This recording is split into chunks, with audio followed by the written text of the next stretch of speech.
ಹೇಗಿದ್ದೀರಿ ಎಲ್ಲರೂ? ಈ ಮುಂಜಾನೆ ದೇವರ ವಾಕ್ಯ ಮತ್ತಾಯನು ಬರೆದ ಸುವಾರ್ತೆ 19ನೇ ಅಧ್ಯಾಯ 26ನೇ ವಚನ.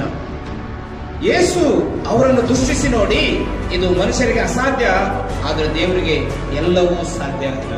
ಸಹೋದರಿ ಸಹೋದರನೇ, ನಿನಗೆ ಅಸಾಧ್ಯವಾದ ಕಾರ್ಯಗಳು ನಿನ್ನ ಜೀವನದಲ್ಲಿ ಇದೆಯೋ? ನಿನ್ನ ಜೀವನದಲ್ಲಿ ಪ್ರಾರ್ಥನೆ ಮಾಡಿ ಮಾಡಿ ಮಾಡಿ ಫಲ ಕಾಣಲಿಲ್ವಾ? ಅಥವಾ ನಿನ್ನ ಪ್ರಾರ್ಥನೆಗೆ ಉತ್ತರ ಇನ್ನೂ ಬರಲಿಲ್ವಾ? ನನಗೆ ಅಸಾಧ್ಯವಾದ ಕಾರ್ಯ ನನ್ನ ಕೈಯಲ್ಲಿ ಸಾಧ್ಯವಾಗ್ತಾ ಇಲ್ಲ ಎಂಬುದಾಗಿ ಕೊರತೆ, ಬಾಧೆ, ನೋವು ಪಡ್ತಾ ಇದೆಯಾ? ಆಗ ಈ ವಾಕ್ಯ ದೇವರ ಜೊತೆಗೆ ಮಾತಾಡಲಿ.